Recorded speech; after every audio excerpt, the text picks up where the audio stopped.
기도하겠습니다.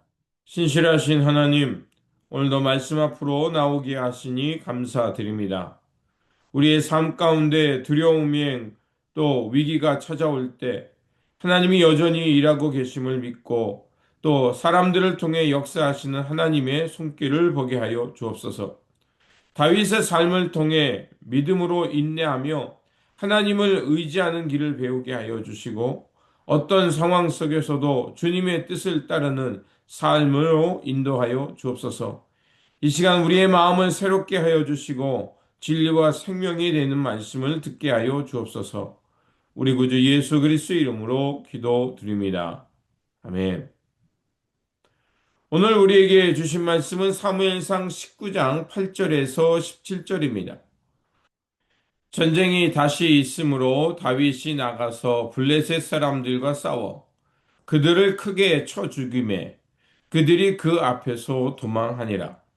사울이 손에 단창을 가지고 그의 집에 앉아 있을 때 여호와께서 부리시는 악령이 사울에게 접하였으므로 다윗이 손으로 수금을 탈 때 사울이 단창으로 다윗을 벽에 박으려고 하였으나 그는 사울의 앞을 피하고 사울의 창은 벽에 박힌지라 다윗이 그 밤에 도피하매 사울이 전령들을 다윗의 집에 보내어 그를 지키다가 아침에 그를 죽이게 하려 한지라 다윗의 아내 미갈이 다윗에게 말하여 이르되 당신이 이 밤에 당신의 생명을 구하지 아니하면 내일에는 죽임을 당하리이다 하고 미갈이 다윗을 창에 달아 내림에 그가 피하여 도망하니라. 미갈이 유상을 가져다가 침상에 누이고 염소 털로 엮은 것을 그 머리에 씌우고 의복으로 그것을 덮었더니 사울이 전령들을 보내어 다윗을 잡으려 하매 미갈이 이르되 그가 병들었느니라. 사울이 또 전령들을 보내어 다윗을 보라 하며 이르되 그를 침상째 내게로 들고 오라 내가 그를 죽이리라. 전령들이 들어가 본즉 침상에는 우상이 있고 염소 털로 엮은 것이 그 머리에 있었더라. 사울이 미갈에게 이르되 너는 어찌하여 이처럼 나를 속여 내 대적을 놓아 피하게 하였느냐? 미갈이 사울에게 대답하되 그가 내게 이르기를 나를 놓아 가게 하라. 어찌하여 나로 너를 죽이게 하겠느냐 하더이다 하니라. 아멘. 오늘 본문 말씀은 사울의 시기가 더욱 심해져서 다윗을 죽이려 하지만 그 가운데서 하나님의 그 손길이 다윗을 보호하는 말씀입니다. 다윗은 아무 잘못도 없지만 사울의 시기로 인해 생명의 위협을 받게 됩니다. 그러나 하나님은 그를 홀로 두지 아니하시고 여러 사람들을 통해 그를 지키고 계십니다. 첫 번째로 시기는 관계를 무너뜨린다는 것입니다. 사울의 마음은 시기로 가득 차 있었습니다. 그 결과 그는 충성된 신하였던 다윗을 죽이려고 하고 심지어 그 자신의 아들 요나단의 말도 듣지 않으려 합니다. 시기는 사람의 눈을 멀게 하고 또 하나님의 뜻조차 보지 못하게 합니다. 그러나 하나님은 그런 어려움 속에서도 그 다윗을 지켜가게 합니다. 이렇게 사울은 하나님으로부터 점점 멀어지게 되고 결국 주변에 있는 사람들을 적으로 만드는 것을 볼 수가 있습니다. 시기는 단순한 감정이 아니라 관계와 사람들을 무너뜨리게 되는 위험한 요소입니다. 두 번째로 하나님은 사람을 통해 도우신다는 겁니다. 위기 순간에 하나님은 다윗을 위해 사람들을 세우십니다.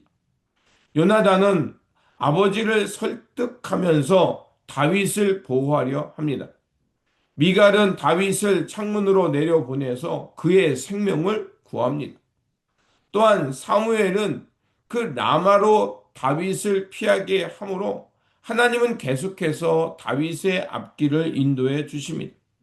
하나님은 직접적으로 개입하실 때도 있지만 종종 사람들을 통해서 하나님의 사람들을 보호하고 하나님의 역사를 이루어가도록 인도해 주십니다. 우리의 삶도 마찬가지입니다.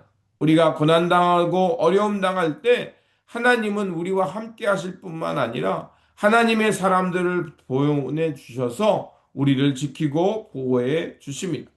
세 번째로 하나님은 위기 속에서도 그 하나님의 사람을 지켜주신다는 것입니다.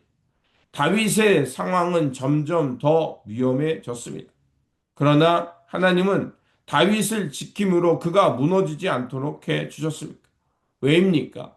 하나님은 항상 그 어려움 당하는 자 편에 서십니다. 그리고 그를 찾아가 위로해 주시기 때문입니다. 사울이 사람들을 보내어 다윗을 잡으려 할 때마다 하나님의 영이 역사해서 그 사울의 길을 막거나 무너뜨리셨습니다. 오늘 본문은 분명하게 우리에게 말해 줍니다. 하나님의 사람은 하나님이 지켜주시고 누구도 해를 당하지 않도록 인도해 주신다는 것입니다. 우리 삶에도 이유 없는 고난과 사람으로 인해서 고통받을 수 있습니다. 그때 우리가 기억해야 할 것은 혹시 우리 마음에 시기의 마음이 있는 것은 아닌지, 또 누군가를 해하려 하는 우리의 욕망이 있는 것은 아닌지 돌아보며 그런 것들을 내려놓는 것입니다. 그리고 우리의 눈을 들어서 하나님의 보낸 사람이 있음을 믿고 어떠한 상황 속에서도 하나님이 우리와 함께 한다는 그 신뢰와 믿음으로 그 믿음을 지키며 살아가는 것입니다. 하나님은 지금도 하나님의 사람들, 또 하나님의 백성들을 하나님의 사람을 통해서 지키고 보호하실 뿐만 아니라 하나님의 뜻을 이루어가도록 인도하고 계신 것입니다. 그러므로 오늘도 우리와 함께 하시는 하나님을 기억하면서 또한 하나님의 사람들을 통해 우리를 도와주시고 계심을 기억하면서 어떠한 상황 속에도 하나님을 향한 믿음을 지키면서 끝까지 주님과 동행하는 저와 여러분의 삶의 자리가 되시기를 주님의 이름으로 축원드립니다. 기도하겠습니다. 사랑의 하나님, 오늘 말씀을 통해 우리의 마음을 돌아보게 하시니 감사합니다. 우리 안에 있는 시기와 비교 마음을 내려놓게 하여 주시고 하나님이 기뻐하는 마음으로 살아갈 수 있도록 지켜 주시옵소서. 위기의 순간마다 하나님이 우리를 지키고 계심을 믿게 하여 주시고 우리 삶 가운데 하나님의 사람들을 통해서 역사하시고 우리를 보호하시는 하나님의 손길을 보게 하여 주옵소서. 다윗과 같이 어떤 상황 속에서도 무너지지 않게 하시고 하나님을 의지하는 마음으로 용기 있게 살아가며 끝까지 사명을 잘 감당하는 하나님의 사람들 되게 하여 주옵소서. 오늘도 살아서 역사하시며 우리를 지키고 보호하여 주시는 우리 구주 예수 그리스도 이름으로 기도드립니다. 아멘.